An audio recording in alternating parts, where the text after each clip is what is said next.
My phone lit up with a notification I never expected to see. Claire? After 2 years of silence, her name on my screen felt like a ghost had just walked through the room. The message was simple. I made a terrible mistake. Can we talk? I stared at those words while memories flooded back. Her laughter cutting through the restaurant as she told our friends my online business idea was adorable but delusional. Now I sit in my downtown office, overlooking the city that houses my seven-figure e-commerce empire, wondering if I should even respond. College was supposed to be my ticket to success, but 3 semesters in, I knew I was on the wrong path. While everyone else was cramming for finals, I was sketching business plans on napkins at 3 a.m. My professors called it a lack of focus. My parents called it throwing away my future. I called it following my gut. The day I walked out of my last economics lecture, my dad's disappointment hung in the air like a storm cloud. But I couldn't shake the feeling that my real education wasn't going to happen in a classroom. That's when Claire walked into my life. Literally. She crashed into me at a coffee shop near campus, spilling her latte all over my last business plan. Instead of getting angry, she was fascinated by the soggy pages.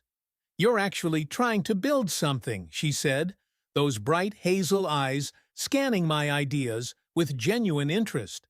Claire was everything I wasn't: organized, practical, and on a clear path to corporate success. Maybe that's why we clicked so instantly.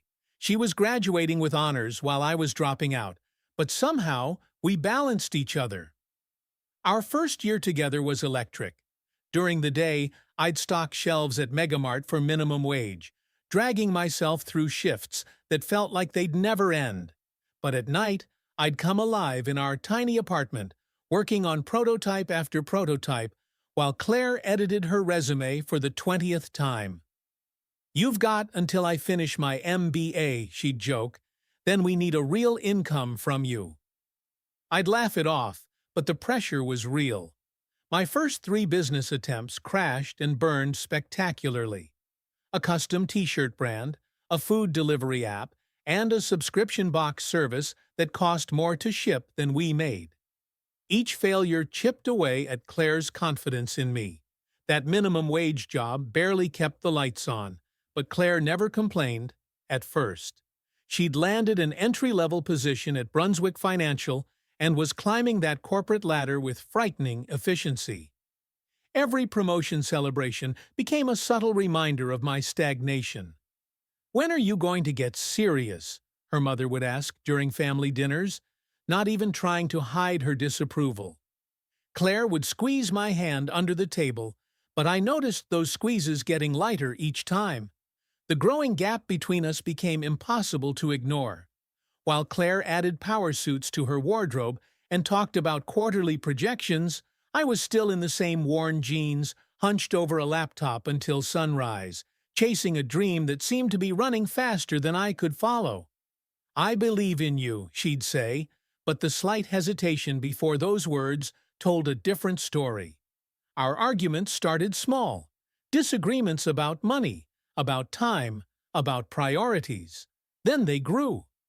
One night, after I'd invested our vacation fund into yet another business idea, the dam broke. Her coffee mug shattered against the wall, inches from my head. "Wake up, Wyatt! This isn't some movie where the underdog magically succeeds. This is real life, and you're dragging us both down." She was right about one thing. It wasn't a movie. In the movies, the girlfriend always believes in the hero until the end. Real life had different plans for us. 6 months into Claire's new promotion, things reached a breaking point. I just launched my 5th business attempt, an e-commerce platform specializing in eco-friendly home products. The startup costs had drained what little savings I had left, but something felt different this time. The first few sales trickled in, nothing spectacular, but enough to make me believe. That night, Claire suggested dinner with her new colleagues, an opportunity to network, she called it. I should have recognized the warning signs in her tight smile. The restaurant was exactly the kind of place that made me uncomfortable. Crystal glasses, white tablecloths, and waiters who judged your worth by your watch brand. Claire fit right in with her team of financial analysts, while I sat silently counting the minutes until we could leave. Then someone asked the dreaded question, "So, what do you do, Wyatt?" Before I could answer, Claire's laugh cut through the table's conversation. "Oh, Wyatt's between things right now. His latest project is selling bamboo toothbrushes online." The way she emphasized latest made my stomach drop. Her colleague Brandon raised an eyebrow. "Toothbrushes? Seriously? What's the profit margin on those 2 cents?" They all laughed, but Claire's was the loudest. "He thinks he's going to disrupt the oral hygiene industry. It's adorable, really." The table erupted in laughter again. I sat there, my face burning, as the person who was supposed to be my biggest supporter tore my dreams apart for the entertainment of people she wanted to impress. I excused myself to the bathroom, gripping the sink until my knuckles turned white, trying to steady my breathing. When I returned, Claire was showing everyone pictures of a luxury condo she was eyeing. "Once I get that director position," she was saying, not even glancing up as I took my seat. The rest of the dinner passed in a blur of humiliation. The drive home was deadly silent until I finally spoke. "You didn't have to do that." "Do what, Wyatt? Be realistic about our situation?" Her words were cold, calculated. "Realistic? You made me into a joke." "Because this is a joke," she shouted, slamming her hand against the dashboard. "You've been chasing these ridiculous dreams for 3 years. We're $30,000 in debt. My colleagues' partners are doctors, lawyers, actual businessmen, not shelf stalkers playing entrepreneur." When we got home, the fight escalated. Claire threw her purse across the room, narrowly missing my head. "I can't do this anymore. I'm on track to be the youngest director in company history. And what's holding me back? My boyfriend who can't hold a real job." The words struck harder than any physical blow. "I thought you believed in me." "I did. For the first year, even the second. But it's been 3 years of watching you fail, Wyatt. 3 years of carrying us both. I need someone with a real career plan, not just dreams." I stepped toward her, my voice breaking. "Claire, this business is different. I can feel it. Just give me 6 more months." The sting of her palm against my cheek silenced me. We both froze, shocked by the line she'd crossed. "There are no more months," she whispered. "I accepted a transfer to the New York office. I leave next week. Alone." I watched silently as she packed her things over the next few days, the 3 years we'd built together dismantled in hours. On her last night, she left her key on the counter with a note. "I hope you find what you're looking for." I had to find what I need. The door closed behind her with a quiet click that echoed like thunder. I crumpled to the floor of our now half-empty apartment, surrounded by inventory boxes of bamboo toothbrushes that suddenly seemed as meaningless as she'd made them out to be. The month after Claire left was a blur of takeout containers and sleepless nights. Her betrayal hung in the air of my apartment, like a toxic cloud. I'd stumble to my dead-end job, return home, and stare at the boxes of inventory collecting dust in the corner. One night, after my third beer, I hurled one of the bamboo toothbrush packages against the wall, watching it burst open across the floor. That's when something inside me snapped, not in defeat, but in clarity. I picked up one of the scattered toothbrushes, running my thumb over the smooth bamboo handle. "This isn't just a toothbrush," I whispered to myself. Claire's mocking laughter echoed in my memory, fueling something primal within me. I stood up, heart pounding, and decided in that moment. I would succeed not despite her, but because of her. Her lack of faith would become my greatest motivation. The next morning, I called in sick to Megamart. Not just for the day, forever. I sold my TV, my gaming console, even my bed, sleeping on a mattress on the floor while converting the entire apartment into a makeshift warehouse and office. Every dollar went back into the business. Claire had left me with nothing to lose, which meant I finally had everything to gain. I worked 18-hour days, completely rebuilding my brand from the ground up. It wasn't just about toothbrushes anymore. It became eco-essentials, a complete plastic-free bathroom solution. I learned video editing at 2 a.m., taught myself digital marketing over cold coffee at dawn, and cold-called potential retail partners until my voice grew hoarse. The first month, sales barely covered my ramen noodle diet. The second month was only marginally better. Then came the breaking point. My landlord pounded on my door, final eviction notice in hand. We got into a shoving match in the hallway when he tried to enter my apartment, my desperation giving me a strength I didn't know I possessed. That night, with bruised knuckles and a bloodied lip, I made one final desperate marketing push. A video shot on my cracked phone screen about how plastic pollution had personally affected me. I spoke with raw emotion about wanting to create change, not mentioning that my real motivation had become proving Claire wrong. I woke up the next morning to my phone buzzing non-stop. The video had struck a nerve, going viral overnight. Orders flooded in faster than I could process them. A major environmental influencer had shared my story, calling Eco-Essentials the authentic, sustainable brand we've been waiting for. Within a week, I had to rent a small warehouse space. Within a month, I hired my first 2 employees. 6 months after Claire walked out, I signed my first major distribution deal with a national chain of organic markets. The night of the signing, I returned to my new apartment, a modest 1-bedroom, but with an actual bed and 0 eviction notices. I found myself staring at my reflection in the bathroom mirror, barely recognizing the man looking back at me. My eyes had a confidence that hadn't been there before. My shoulders stood straighter. For the first time in my life, I wasn't chasing success. It was chasing me. 1 year, post-Claire, Eco-Essentials had expanded to a full line of 30 products and was projecting 8-figure revenues. The warehouse now occupied an entire building. My team had grown to 28 people who believed in the vision as much as I did. I moved into a downtown loft with floor-to-ceiling windows overlooking the city. Not because I needed to prove anything, but because I'd earned it. The irony wasn't lost on me. Claire's lack of faith had become the catalyst for the very success she'd never believed possible. Her betrayal, that slap that had once stung my cheek, had become the wake-up call I needed. As I stood looking out over the city lights, champagne in hand after closing our biggest retail partnership yet, I realized something profound. I wasn't angry anymore. I was grateful. In trying to break me, she had accidentally set me free. The Forbes feature hit newsstands on a Tuesday. From shelf stalker to sustainability star, how Wyatt Mitchell built an empire from bamboo.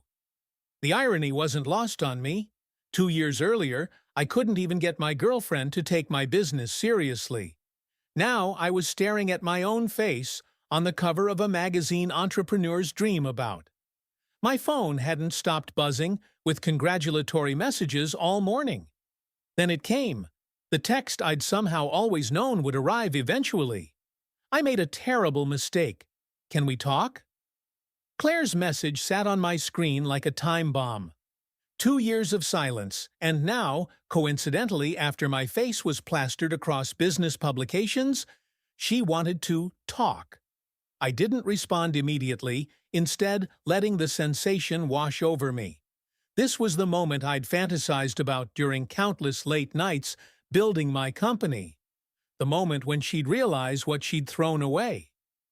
My assistant knocked on my office door, reminding me about an investor meeting.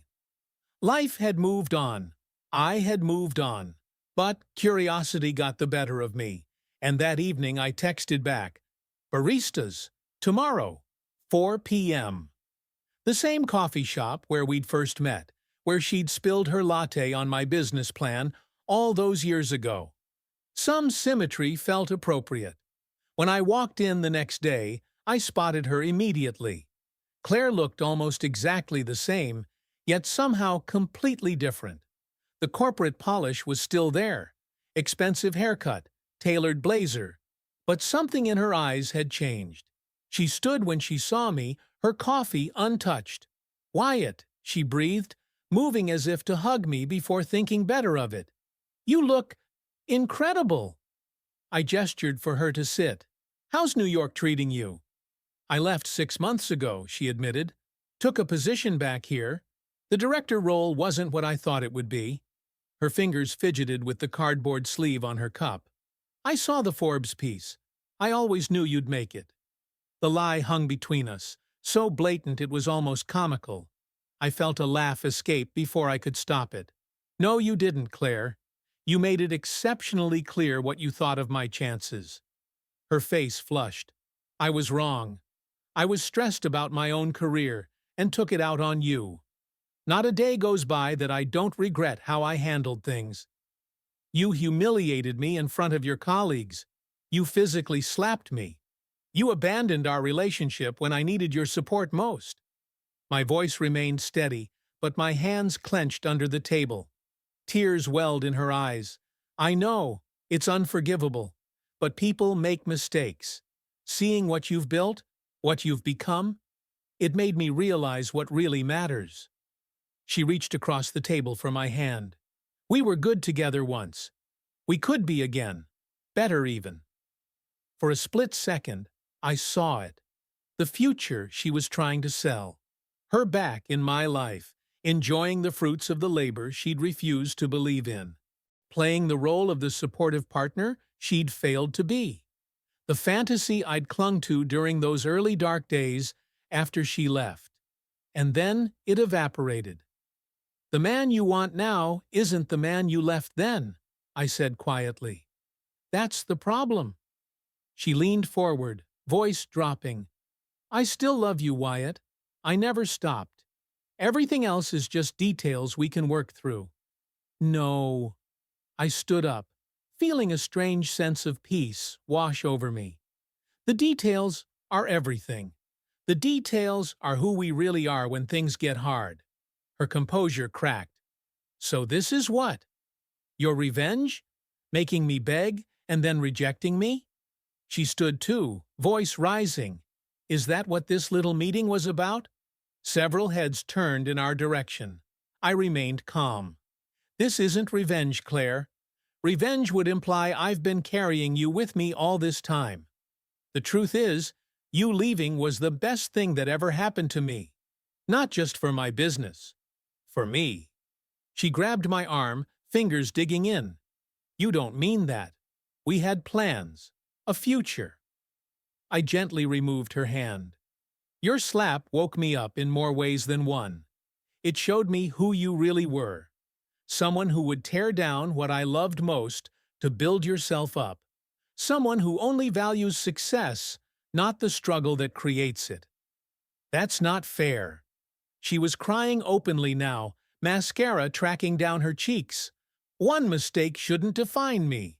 It wasn't one mistake. It was a pattern I was too in love to see. I placed money on the table for both our coffees. "I don't hate you, Claire. I'm actually grateful. You taught me that the right people stay during your darkest moments, not just arrive for the celebration." As I turned to leave, she called after me, voice breaking. "So, that's it? After everything we were to each other?" I paused, looking back at her one last time. "Your timing is impeccable as always. 2 years ago, I would have taken you back in a heartbeat. 2 years ago, I thought I needed you to be complete. Now I know better." I smiled, genuinely. "Take care of yourself, Claire. I hope you find what you're looking for." Walking out of that coffee shop felt like crossing a finish line I hadn't known I was running toward.